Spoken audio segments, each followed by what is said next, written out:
Yes, good afternoon all of you and welcome you to all. आज हम लोग यहाँ पर इंग्लिश शिक्षण शास्त्र जो है उसके कुछ क्वेश्चन कंप्लीट करने वाले हैं। और जैसा कि आप सभी को स्क्रीन पर दिखाई दे रहा है, यदि आप हमारी 2000 क्वेश्चन की CDP की सीरीज़ को यानी कि बाल विकास व शिक्षा शास्त्र की सीरीज़ को बाय करना चाहते हैं तो डिस्क्रिप्शन में दिए गए नंबर पर जाकर आप हमसे संपर्क कर सकते हैं और उससे रिलेटेड सारी डिटेल आप हमसे प्राप्त कर सकते हैं।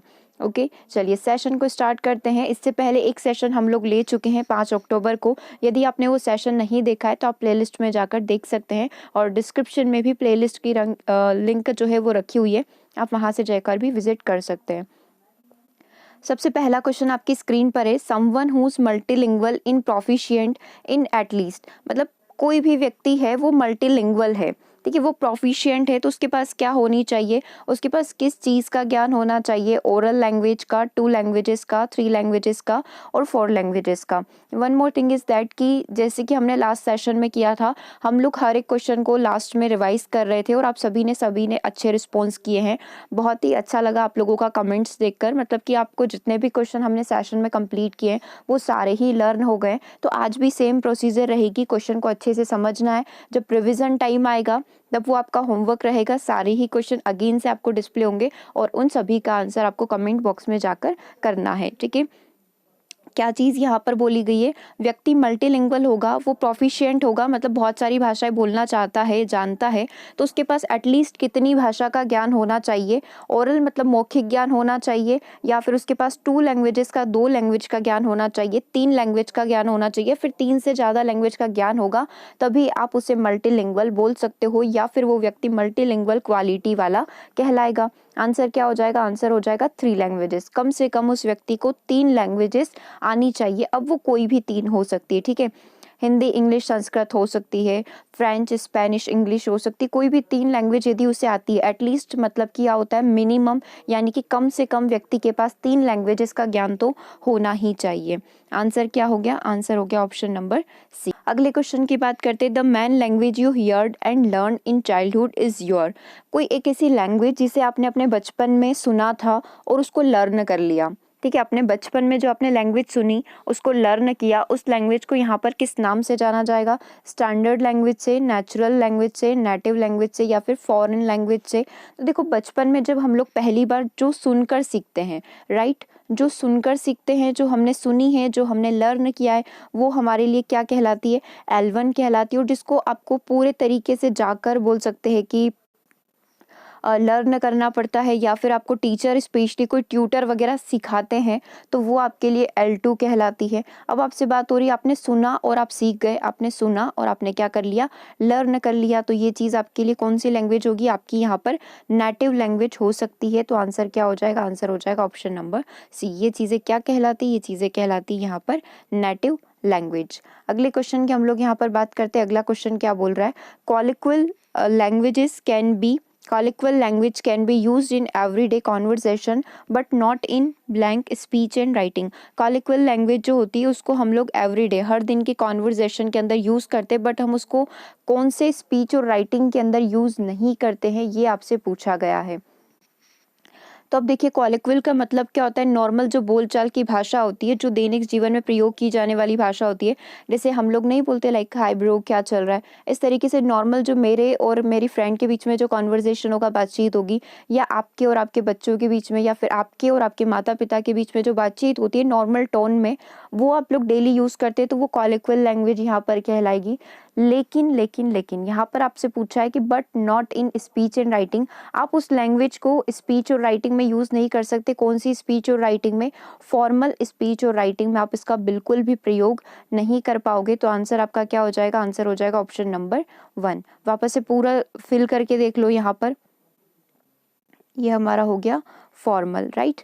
कॉलिक्वल लैंग्वेज जो हमारी डेली बोली जाने वाली भाषा होती है, आसपास से अपने संबंधों को शो करने वाली भाषा होती है, उसको आप डेली लाइफ में यूज़ करते हो, डेली कॉन्वर्जेशन में यूज़ करते हो, लेकिन आप इसका प्रयोग फॉर्मल यानी कि औपचारिक स्पीच और राइटिंग में नहीं कर सकते। इस तरीके से आप अपने बॉस से बात नहीं कर सकते हो, इस तरीके से आप अपने एम्प्लॉयज़ जो है उनसे बात नहीं कर सकते। वहाँ पर आपको एक प्रॉपर लैंग्वेज का प्रयोग करना पड़ेगा, एक ऑफिशियल लैंग्वेज का वहाँ पर प्रयोग करना पड़ेगा। आंसर क्या हो जाएगा, आंसर हो जाएगा ऑप्शन नंबर 1। अगले क्वेश्चन की हम लोग यहाँ पर यदि बात करें, Uncommon words and expression used in a particular profession or academic field can be called.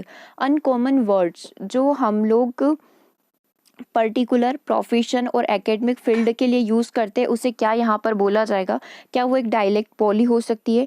क्या उसे जार्गन बोला जाएगा? क्या उसे ईडियम बोला जाएगा? यही सही है, सारी चीज़ें जो है हम लोग यहाँ पर बोल सकते हैं। कुछ ऐसे अनकॉमन वर्ड्स लाइक कुछ एग्जांपल हम लोग ले लेते हैं।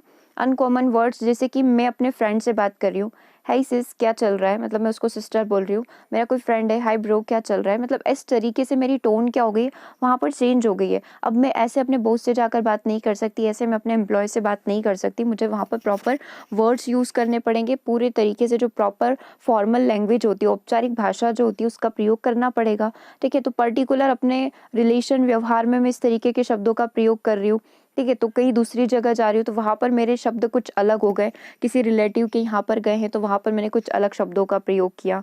ठीक है, तो ये सारी चीज़ें क्या कहलाती है? ये सारी चीज़ें जार्गन यहाँ पर कहलाती है। आप चाहें तो ये पूरी की पूरी डेफिनेशन ही जार्गन की है।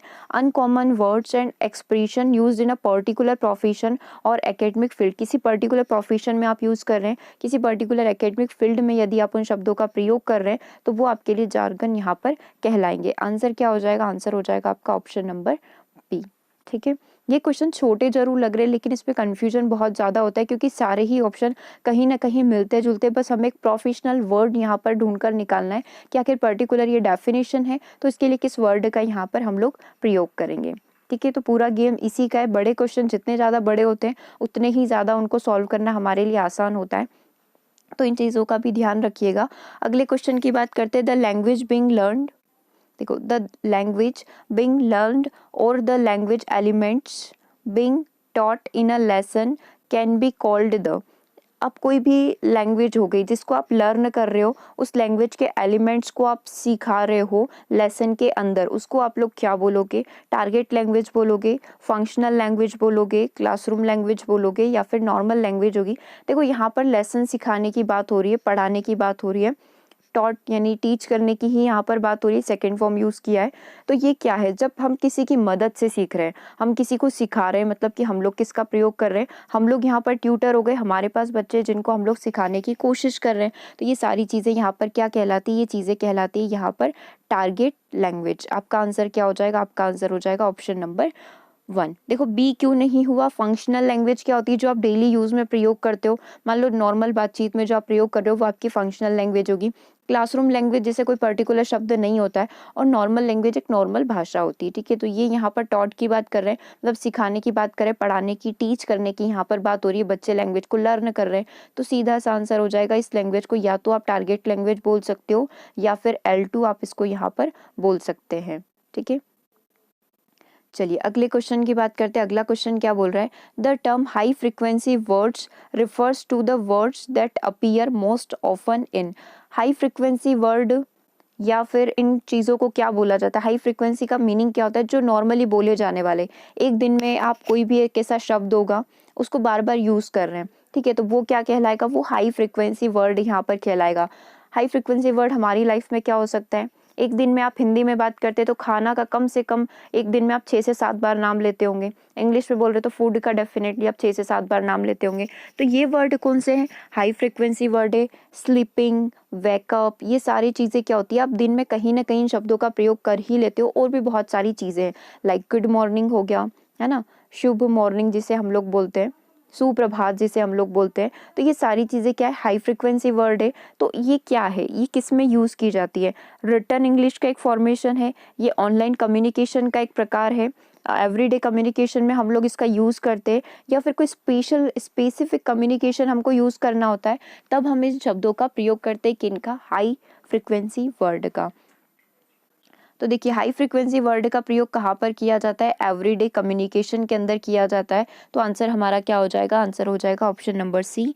The term high frequency words refer to the words that appear most often in the everyday communication. Okay, अगले क्वेश्चन की बात करें। अगला क्वेश्चन क्या है? देखो अगला क्वेश्चन थोड़ा सा बड़ा दिख रहा है लेकिन बहुत आसान आप लोगों के लिए रहेगा ये।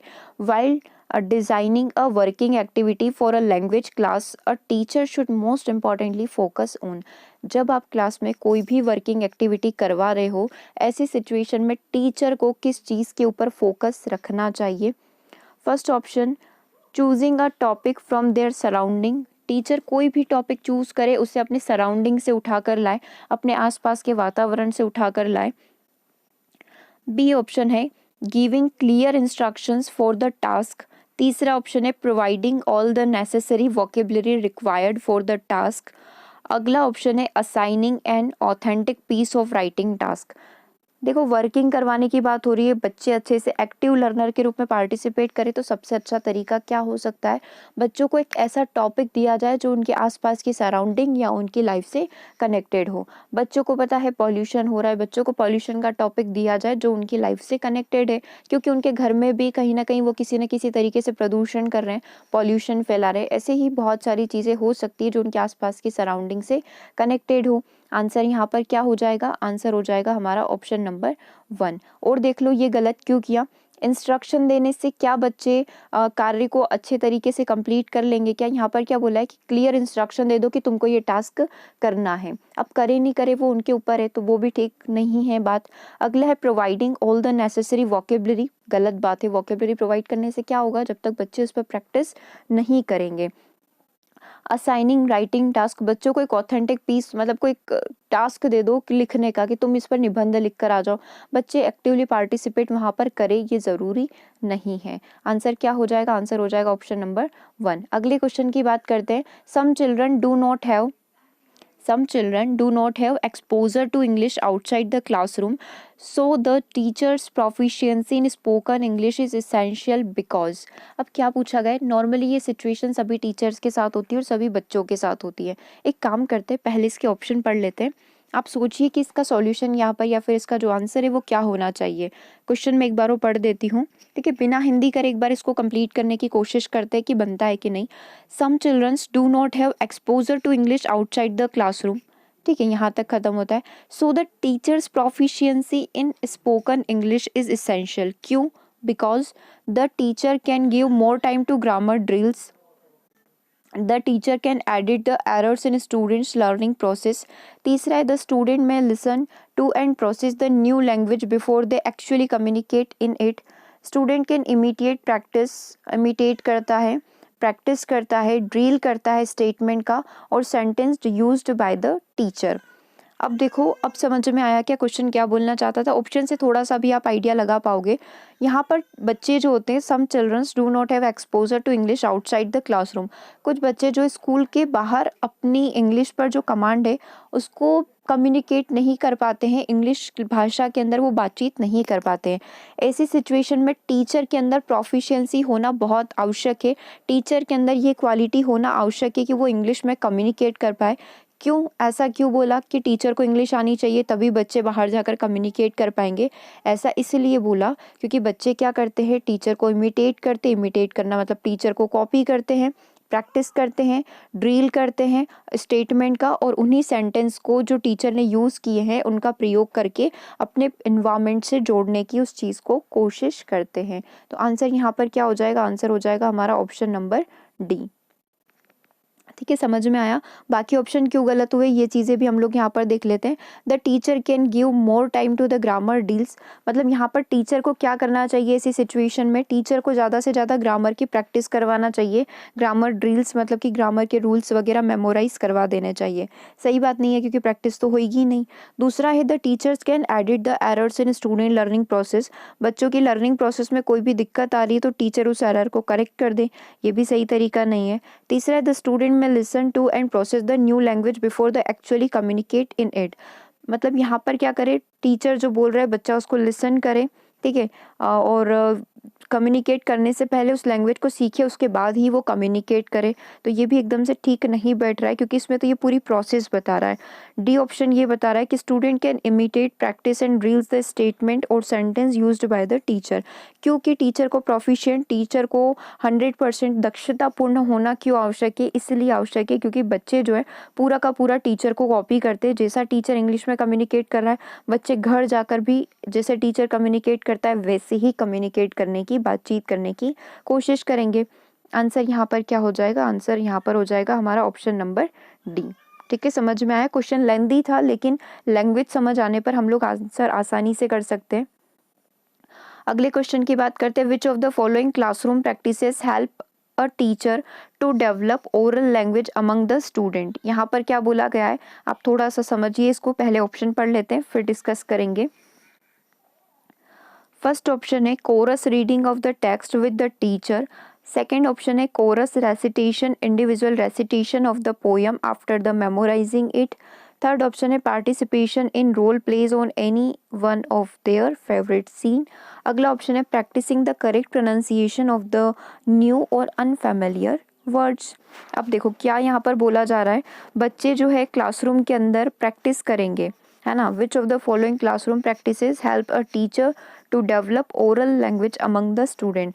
बच्चों का जो ओरल लैंग्वेज है मतलब बच्चों के जो स्पीकिंग स्किल है उसको इम्प्रूव करने के लिए टीचर जो है क्लासरूम के अंदर कौन सी एक्टिविटी करवा सकता है। ठीक है, कोरस करना मतलब दोहराना।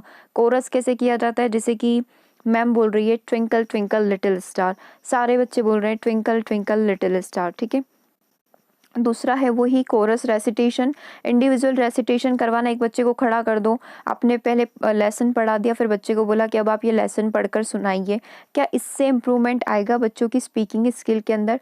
तीसरा ऑप्शन है participating in role plays on any one of their favourite scene.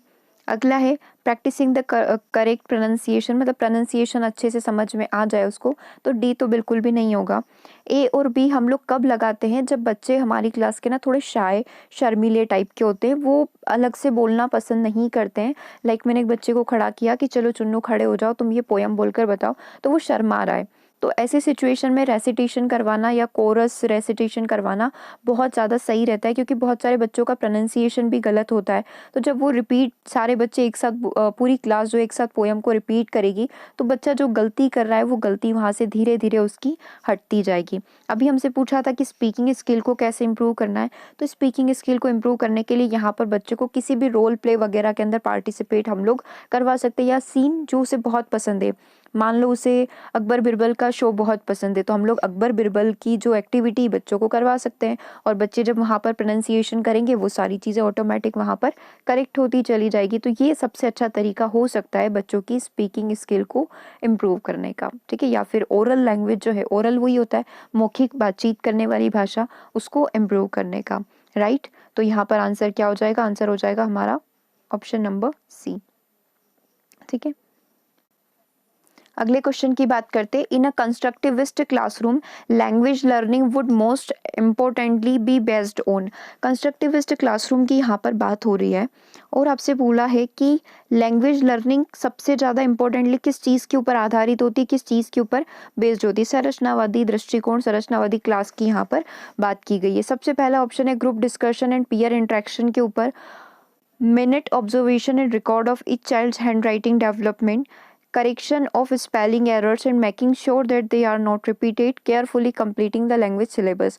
देखो इस प्रकार के क्वेश्चन को मात्र आप 3 सेकंड में कर सकते थे, 2 सेकंड आपके क्वेश्चन पढ़ने के। इन अ कंस्ट्रक्टिविस्ट क्लासरूम इतना सा पढ़ना था आपको, मतलब कि कहीं ना कहीं संरचनावादी की बात हो रही है, क्रिएटिविज्म की बात हो रही है। जैसे ही आपको दिखा ग्रुप डिस्कशन और पीयर इंटरेक्शन, सही बात है ना, पहला ऑप्शन पढ़ते से ही लग गया था कि इसका आंसर ऑप्शन नंबर 1 ही होगा, बट फिर भी हमने श्योरिटी लेने के लिए सारे ऑप्शन पढ़ लिए। कंस्ट्रक्टिविस्ट क्या होता है? संरचनावादी होता है। ठीक है, कंस्ट्रक्टिविस्ट मतलब संरचनावादी, जैसे हम लोग प्रीवियस सेशन में 5E मॉडल के बारे में पढ़कर आए थे, नाइट 11 PM वाला सेशन, उसमें हमने पढ़ा ही था कि जो 5E मॉडल होता है, ठीक है, वो पूरा संरचनावादी उपागम पर आधारित होता है। तो अगर ऐसी क्लासरूम है जहाँ पर एंगेज, इलोबरेट, इवेल्युएशन, ये सारी चीज़ें हो रही है, एनहेंस हो रही है, तो यहाँ पर जो है कौन सी चीज़ें किसके ऊपर ज़्यादा बेस्ड होगी, वो कब अच्छे से कार्य करेगा? जब क्लास में ग्रुप में डिस्कशन होगा, बातचीत होगी, पीयर इंटरेक्शन, बच्चे आपस में बातचीत करेंगे, उस टॉपिक के ऊपर डिस्कशन करेंगे, तभी वो क्लासरूम जो है कंस्ट्रक्टिविस्ट क्लासरूम, क्रिएटिविज्म वाली क्लासरूम यहाँ पर कहलाएगी। मिनट ऑब्जर्वेशन मतलब हर एक मिनट हम बच्चों का ऑब्जर्वेशन करें कि बच्चों की हैंडराइटिंग अच्छी है कि नहीं, तो वो चीज़ें भी सही नहीं बैठ रही है। करेक्शन ऑफ स्पेलिंग एरर, बच्चों की स्पेलिंग एरर को हम लोग करेक्ट कर रहे हैं, तो वो चीज़ें भी सही नहीं है, इससे बच्चा कंस्ट्रक्टिविस्ट या फिर एक क्रिएटिविज्म उसके अंदर निर्मित नहीं हो पाएगा। और सिलेबस को हम लोग केयरफुली कंप्लीट करवाने का टास्क देख रहे हैं, तो ये भी आंसर सही नहीं होगा। आंसर क्या होगा? आंसर हो जाएगा ऑप्शन नंबर 1। अगला क्वेश्चन देखिए, as a language teacher which one of the following is most important for your regarding teaching of grammar. मतलब आपके हिसाब से जब आप बच्चों को टीच करते हैं ग्रामर का, इंग्लिश ग्रामर को, तो आपको किस चीज़ के ऊपर सबसे ज़्यादा ध्यान देना होता है? मेमोराइजिंग ग्रामर रूल्स, बच्चा मेमोराइज कर सके ग्रामर रूल्स को अवॉइड कर दे, एक फंक्शनल अप्रोच का प्रयोग करे जो डेली रूटीन में प्रयोग होती है उस तरीके से ग्रामर को सीखे, या फिर grammar translation method GT method का यहाँ पर प्रयोग करें।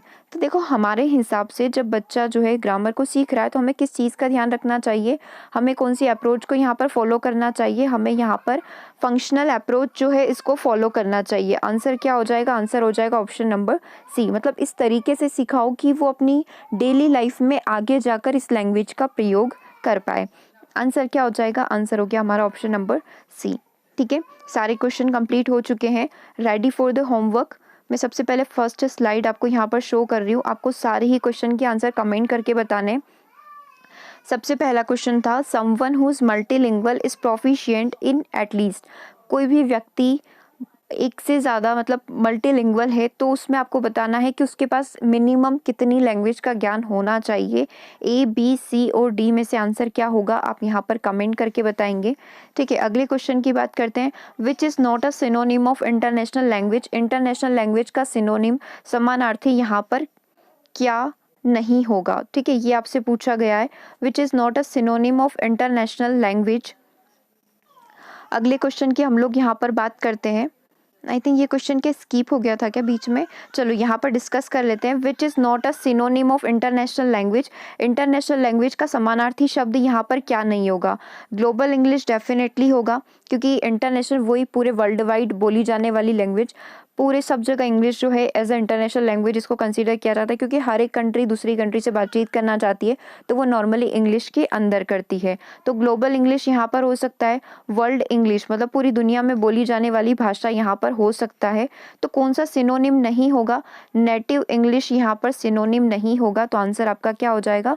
आंसर यहाँ पर हो जाएगा आपका ऑप्शन नंबर बी। नेटिव तो हमारी ग्रामीण भाषा होती है, जो हम लोग अपने आसपास के लोगों से, हमारे आसपास की जो कम्युनिटी होती है उससे बोलने की कोशिश करते हैं। आंसर यहाँ पर क्या होगा? आंसर यहाँ हो गया हमारा ऑप्शन नंबर बी। अगले क्वेश्चन की बात करते हैं, the main language you heard and learn in childhood is your. जो आपने अपने बचपन में लैंग्वेज को सुना है वो लैंग्वेज आपके लिए क्या कहलाएगी? सुना है, सीखा है, वो लैंग्वेज आपके लिए क्या होगी? Standard language, natural language, native language या फिर फॉरेन लैंग्वेज। अगले क्वेश्चन की बात करते हैं, colloquial language can be used in everyday conversation. Colloquial जो नेटिव लैंग्वेज की तरह ही होती है, इसको हम लोग डेली लाइफ में यूज़ करते हैं, लेकिन कहाँ पर यूज़ नहीं करते हैं ये आपको बताना है। क्या फॉर्मल स्पीच में यूज़ नहीं करते हैं, इनफॉर्मल में, वर्निकुलर में या फिर नेटिव के अंदर। अगले क्वेश्चन की बात करते हैं, uncommon words and expression used in a particular profession और academic field can be called. यहाँ पर कुछ अनकॉमन वर्ड्स हैं जिसका हम लोग नॉर्मली जो है पर्टिकुलर किसी स्पेशल जगह ही प्रयोग करते हैं, जैसे पर्टिकुलर प्रोफेशन में या फिर एकेडमिक फील्ड में उसका प्रयोग करते हैं। एकेडमिक फील्ड में कैसे? एकेडमिक फील्ड में मान लो हम लोग कोई भी चीज़ें पढ़ रहे हैं, जैसे इंग्लिश ही पढ़ रहे हैं तो इंग्लिश में बहुत सारे शॉर्ट वर्ड्स होते हैं, जैसे ESL हो गया, ठीक है, शॉर्ट में SSTL हो गया, ये सारे इंग्लिश के फॉर्मेशन है। एक हम लोग L1 पढ़ते हैं, एक L2 पढ़ते हैं, ठीक है, एक DM पढ़ते हैं, डायरेक्ट मेथड। तो बहुत सारे शॉर्ट वर्ड हम लोग यूज़ करते हैं, तो ये सारी चीज़ें यहाँ पर क्या कहलाती है? क्वेश्चन नंबर 6 थे, द लैंग्वेज बिंग लर्न और the language element being taught in a lesson can be called. यदि हम लोग लेसन को पढ़ा रहे हैं, पूरा अच्छे तरीके से पढ़ रहे हैं, तो वो लैंग्वेज क्या कहलाएगी? It may be a target language, functional language, classroom language या फिर नॉर्मल लैंग्वेज। अगला क्वेश्चन है, the term high frequency words refer to words that appear most often is. High frequency जो वर्ड्स होते हैं वो क्या होते हैं? क्या वो रिटर्न इंग्लिश में प्रयोग किए जाते हैं? क्या वो ऑनलाइन कम्युनिकेशन में प्रयोग करते हैं? क्या एवरीडे कम्युनिकेशन में प्रयोग करते हैं? या फिर स्पेसिफिक कम्युनिकेशन में हम लोग उसका प्रयोग करते हैं? ठीक है, क्वेश्चन नंबर 8 पर बढ़ते हैं, while designing a working activity for a language class a teacher should most importantly focus on. जब भी कोई क्लास बेस्ड एक्टिविटी यहाँ पर टीचर करवाता है, वर्किंग एक्टिविटी, तो टीचर का फोकस किस चीज़ के ऊपर होना चाहिए? अपनी सराउंडिंग से टॉपिक ले ले, अपने आसपास के सराउंडिंग इन्वायरमेंट से ले ले, इंस्ट्रक्शन क्लियर दे दे, ठीक है, वोकेबलरी पढ़ा दे या ऑथेंटिक राइटिंग टास्क दे दे। अगला क्वेश्चन है, Some children do not have exposure to English outside the classroom, so the teacher's proficiency in spoken English is essential because यहाँ पर क्या बोला गया है कि बच्चे जो है क्लासरूम के बाहर इंग्लिश लैंग्वेज के अंदर कम्युनिकेट नहीं कर पाते हैं, तो ऐसे में टीचर के अंदर क्या प्रोफिशिएंसी होना चाहिए। सबसे पहला है ग्रामर डील्स के ऊपर टीचर ज़्यादा फोकस दे दे। दूसरा है एरर वगैरह को करेक्ट कर दे। तीसरा ऑप्शन है the student may listen to and process the new language before the actually talk in them, मतलब बच्चे कम्युनिकेट करने से पहले उस लैंग्वेज को सीखे। अगला है student can imitate practice and drill the statement और sentence used by the teacher, teacher ने जैसे भी एक्टिविटी करवाई है उसको जस्ट कॉपी कर ले, उसको समझ ले आखिर बाहर कम्युनिकेट कैसे करना है। अगला ऑप्शन है, अगला क्वेश्चन क्या बोल रहा है, which of the following classroom practices helps a teacher to develop oral language among the student, teacher यहाँ पर बच्चों की ओरल लैंग्वेज को इम्प्रूव करने के लिए क्या कर सकता है। कोरस रीडिंग करवा सकता है, कोरस रेसिटेशन, इंडिविजुअल रेसिटेशन करवा सकता है, ठीक है, ग्रुप में रेसिटेशन करवा दे या फिर कोरस समूह में बच्चों को कविता गाने को बोल दे। तीसरा है पार्टिसिपेटिंग इन रोल प्लेस और any one of the favourite scene के लिए कर सकता है कि आप ऐसा कर लीजिए, आप ये परफॉर्म कर लीजिए रोल, या फिर बच्चों को प्रोनाउंसिएशन में इम्प्रूवमेंट ला सकता है।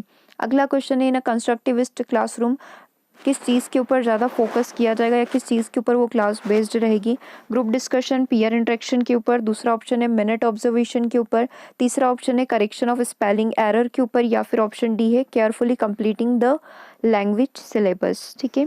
तो ये क्या आंसर यहाँ पर हो सकता है। अगला क्वेश्चन है as a language teacher which one of the following is most important for your regarding teaching of grammar, जब आप ग्रामर टीचिंग करेंगे तो किस चीज़ का आप ध्यान रखेंगे। Memorising grammar rules, avoiding grammars rule, और यूजिंग फंक्शनल अप्रोच, या फिर यूजिंग जीटी मेथड यानी कि ग्रामर कम ट्रांसलेशन मेथड, ठीक है। तो चलिए आंसर अब आपको करना है कमेंट बॉक्स में जाकर। I will check everyone's comment, so comment याद से कर देना है आपको, और सेशन कैसा लगा कमेंट करके ज़रूर बताइएगा, ठीक है। मिलते हैं नेक्स्ट सेशन में। Thank you for watching.